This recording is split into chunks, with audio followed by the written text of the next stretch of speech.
What's going on, guys? Adam here to bring you this week's fishing report. Hope everyone had a very Merry Christmas and hope everyone's getting out fishing this weekend. So we'll give you this report here.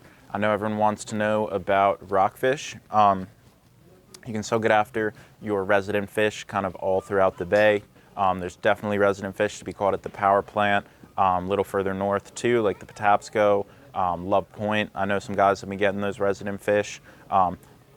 From like Love Point down to like the Chop Tank, it's been a little bit of a desert out there. There's not much bait or fish, but by all means, if you guys go out there and find fish, definitely let us know.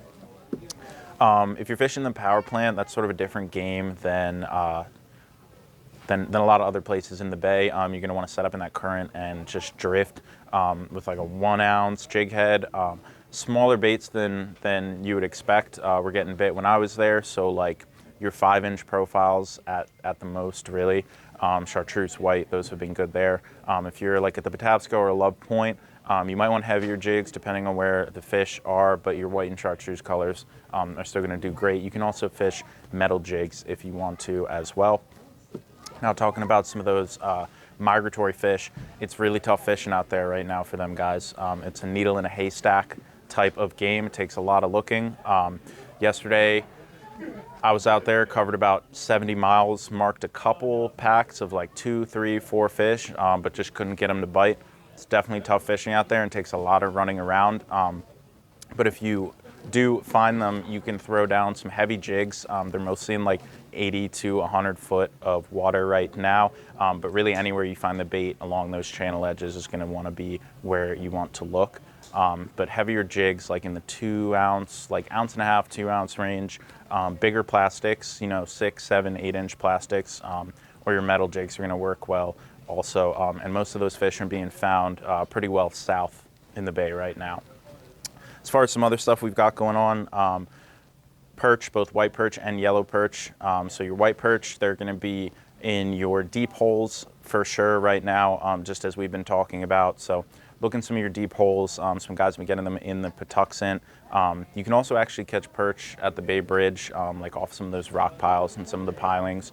But you're going to want to drop like a small metal jig down or a sabiki rig with like bloodworms and a heavy weight. It's definitely a deep water game for those white perch right now.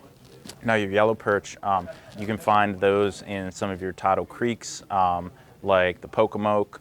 You can also find them in mill ponds, and it's been a decent bite for them. They're pretty tightly schooled right now, so you're gonna have to do some looking to find a school. But dropping down like a minnow and working it through the water column, a minnow on a jig head, and working it through the water column is gonna be a pretty good option for them. You could also do like a tandem rig with little feather jigs or something like that to try and score a bite with those yellow perch. As far as other panfish go, crappie are going to kind of be doing the same thing as the yellow perch right now. Again, in like some of your reservoirs, ponds, lakes, tidal creeks, mill ponds as well. They are going to be sort of schooled up, stacked up, suspended.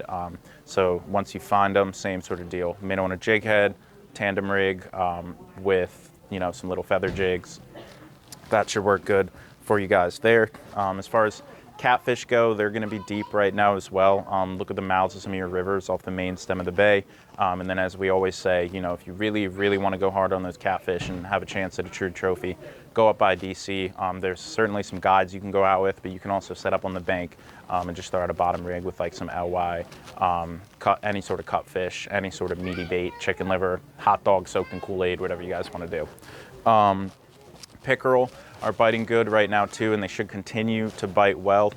Definitely slow down your presentations for them. You can throw just like a 3-inch paddle tail and slow roll it. So like you might want to use a lighter head, like a 3/16 or a 1/8 ounce. But I personally like to fish jerk baits, glide baits, things like that will sort of just suspend there and get their attention. You can go fish for pickerel in your mill ponds, lakes, reservoirs, as well as like the Migratory River, Severn, Patapsco, Pocomoke as well.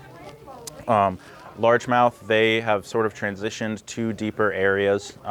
It's getting cold out there. Those water temps are dropping. So Again, places to look for them: ponds, lakes, reservoirs, upper reaches of your tidal creeks, basically the same places that you would find any of your other freshwater species that we're talking about here. A Ned rig on the bottom is going to work really, really great. I like a black and blue color. It stands out to the fish really well, and you can just kind of drag it slowly along the bottom. I also really like slow rolling a spinnerbait. A lot of people don't think of a spinnerbait as a wintertime bait, but you can slow roll that, and I mean slow roll that thing on the bottom with like a Colorado blade spinnerbait, and you have a good chance of getting a bite with that as well. As far as smallmouth go, that wading game has been over for a little bit now. That water's really cold. You can't really get to those deep water spots where those fish are hiding in that lower water temperature. But if you're going out in a boat on the Monocacy, the Potomac, or the Susquehanna River, look for those deep holes. You can drop down a jig, like one of those Rapala jig and wraps. You can drop down a football jig. You can jig a blade bait, really anything that you can get down deep to get in front of those fish's face. You kind of want to bonk them on the head because they're not going to have too much energy to chase right now. As far as trout goes, I know we've been talking about it, but I fish for trout all winter long, whether it's holdover stock trout or wild trout in some of the northern and western parts of the state. You can definitely catch those. Look for deep holes in your creeks and streams that you're fishing for them. If you're using spinning gear, I like a trout magnet under a bobber. That works really, really good too. Try and go with a slip bobber if you can, so you can quickly adjust your depth. You can go with like a little jerk bait, like a Yozari pin minnow. You can go with a spinner. I find that slower moving baits definitely tend to work better this time of year, and obviously with the spinner you got to keep it moving to keep that action, but there's definitely some trout out there to be caught for you guys. Over there on the coast, things are definitely slowing down as far as like inshore things are concerned. You can still catch a couple rockfish off the 50 bridge, but in the surf things are really slow. In the back bay things are really slow. Most of the people going down to the coast right now are going to nearshore or offshore wrecks and reefs to fish for like tog, sea bass, things like that, which the bite is pretty good for right now, as well as people going out for bluefin. I know a lot of guys have been catching bluefin as well as some migratory rockfish when you're near shore or offshore. So if you guys want to go out and do that, that is definitely an option for you there.